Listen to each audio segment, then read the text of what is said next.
साईं की बात। बच्चे, जब तेरे साईं ने तुझे ही अपने आप को सौंप दिया मेरे बच्चे, तो तुझे कहीं जाने की जरूरत नहीं, किसी से कुछ पूछने की जरूरत नहीं, कुछ भी नहीं मेरे बच्चे। जब मैं तेरे पास आ चुका हूँ, मैंने तुझे अपने आप को सौंप दिया है मेरे बच्चे पूरी तरीके से। जो पूछना है ना वो मुझसे पूछो, जो भी असमंजस है या जो भी तुम्हारे मन में प्रश्न है ना मेरे बच्चे, वो सब मुझसे पूछो, मैं तुम्हें जवाब दूंगा। ये मत सोचो कि मैं तुम्हें जवाब नहीं दूंगा, तुम्हारा साईं ही तुम्हें जवाब देगा। समझ रहे हो ना तुम? मैं तुम्हें जवाब दूंगा मेरे बच्चे, मैं ही दूंगा। और जितने भी लोगों से पूछोगे ना तुम, वो तुम्हें भटकाने का काम करेंगे, इधर का उधर बताएंगे, गलत का सही बताएंगे और सही का गलत बताएंगे। तो ऐसे लोगों से बचकर रहो, क्योंकि वो दुनिया नहीं जानती है जो मैं तुम्हें बताना चाहता हूँ। वो सिर्फ और सिर्फ मैं ही तो बता सकता हूँ ना कि सही क्या है और गलत क्या है। तो किसी से सही गलत जानने क्यों जाते हो तुम? क्यों पूछते हो किसी से? सीधा मेरे पास आया करो, समझ गए ना? और सुनो मेरे बच्चे, जहाँ तुम्हें काम करने में आराम ना मिले ना लगे, तुम्हें अच्छा सा महसूस ना हो, तुम्हें ऐसा लगे कि तुम पर कोई भार है मेरे बच्चे, तो सुनो, वैसा काम बिल्कुल भी मत करना। जिस काम में खुशी ना होना मेरे बच्चे, उस काम में मत जाना। उसी क्षेत्र में आगे बढ़ो जिस काम को करने में तुम्हें मजा भी आए, आनंद भी आए और तुम्हें अच्छा लगे, वो काम मत करो मेरे बच्चे। देखो, पैसों का लालच कभी मत करना। पैसे तो आते जाते रहेंगे, लेकिन अगर तुम्हारा शरीर स्वस्थ है, तुम्हारा मन खुश है ना, तुम्हें आनंद महसूस होता है, तो बस उसी काम को करो और उसी क्षेत्र में जाओ मेरे बच्चे। और सुनो मेरे बच्चे, जब तुम बाहर जाते हो ना, तो थोड़ा सा मेरे बच्चे अपने आप को संभाला करो। इतना गुस्सा मत किया करो मेरे बच्चे।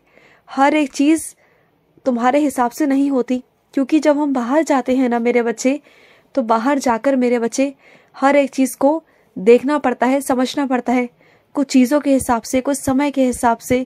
तो चीजों को समझने की कोशिश करो, समझदारी लाओ मेरे बच्चे। छोटी छोटी बातों पर लड़ाई झगड़ा करना ये गलत बात है मेरे बच्चे।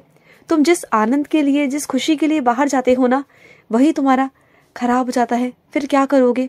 और जिस बच्चे की मुझ पर पूर्ण श्रद्धा होती है, विश्वास होता है ना, उसकी मैं सारी मनोकामनाएं पूरी कर देता हूँ मेरे बच्चे, पूरी कर देता हूँ।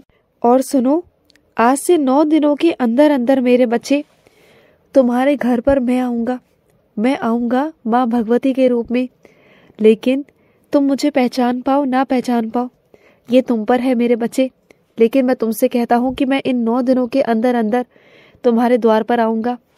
और वैसे तो तुम मेरी स्थापना कर रही हो, मेरा व्रत कर रही हो, है ना?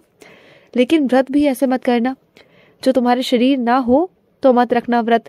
और अगर शरीर निकाले कि व्रत रख पाओगे, तो तभी व्रत रखना मेरे बच्चे, क्योंकि जब शरीर स्वस्थ ना होना तो व्रत में, पूजा में भी मन नहीं लगता मेरे बच्चे।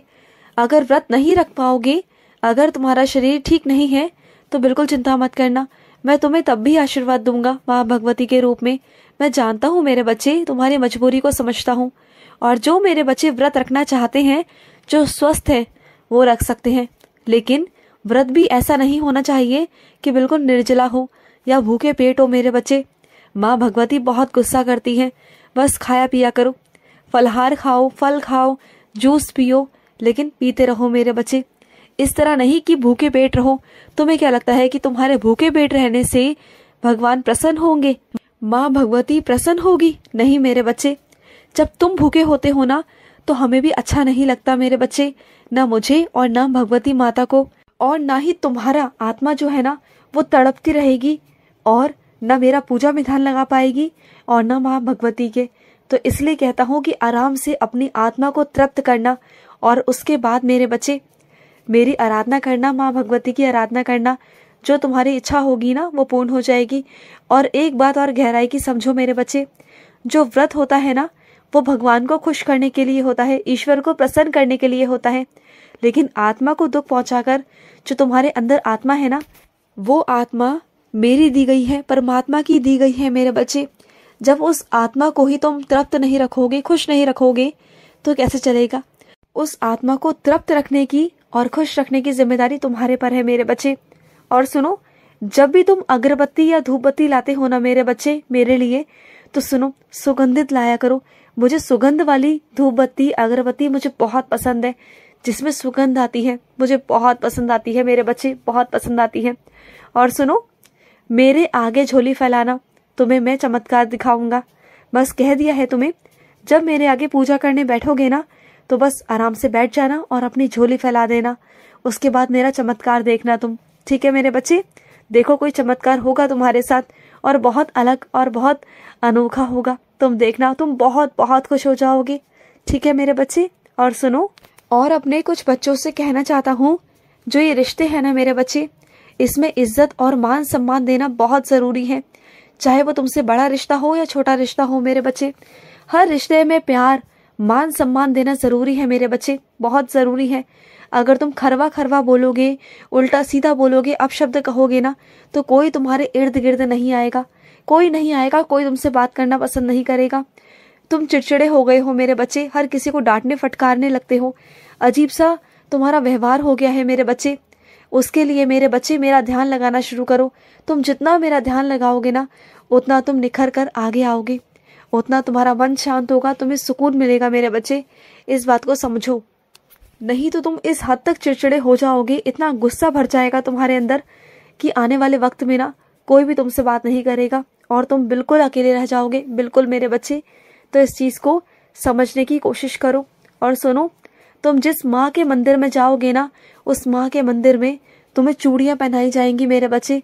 तुम्हें चूड़ियां मिलेंगी प्रसाद के रूप में, आशीर्वाद के रूप में, और उन चूड़ियों को धारण करना, ठीक है मेरे बच्चे? उन चूड़ियों को तुम धारण करना, तुम्हारी मनोकामना पूर्ण होगी मेरे बच्चे, बहुत जल्द पूर्ण होगी।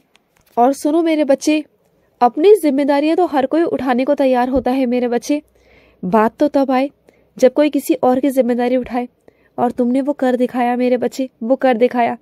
तुमने एक ऐसे इंसान की जिम्मेदारी उठाई है, एक ऐसे इंसान की सेवा तुमने अपने जिम्मे पर ली है, और इस चीज की मुझे बहुत खुशी है, बहुत खुशी कि तुमने ये बहुत नेक काम किया है मेरे बच्चे, बहुत नेक काम। मुझे बहुत खुशी है मेरे बच्चे, और ये मेरा बच्चा ही कर सकता था और कोई नहीं कर सकता, क्योंकि हर किसी को इस दुनिया में सिर्फ और सिर्फ अपनी पड़ी रहती है।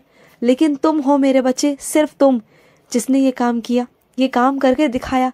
और मुझे तुम पर इतना गर्व है ना कि मैं बता नहीं सकता मेरे बच्चे। तुमने मेरा नाम रोशन किया है, तुमने अपने साईं का गर्व से सर ऊपर किया है। और मैं मानता हूँ मेरे बच्चे, मुझे पता है कि तुम्हारे घर में कुछ ऐसे लोग हैं जो तुम्हारे इस फैसले से बिल्कुल भी खुश नहीं है, वो नाराज है तुमसे।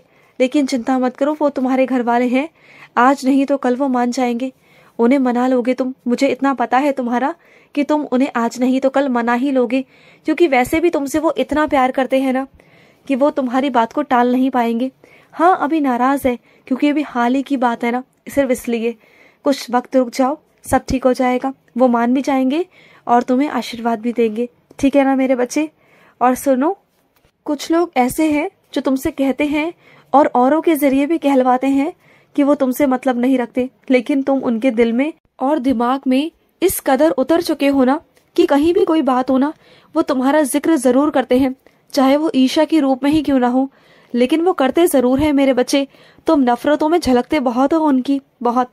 वैसे वो कहते हैं तुमसे मतलब नहीं रखते, लेकिन तुम्हारी हर एक चीज पर नजर रखते हैं वो, हर एक चीज पर, कि तुम कब क्या कर रहे हो, कब क्या नहीं कर रहे। और जो तुम्हारा ये बीच का बिचौलिया है ना, यही लड़ाई का जड़ है, यही लड़ाई करवाता है। इसी से दूर रहो, खुश रहो। आज का साई संदेश समाप्त हुआ।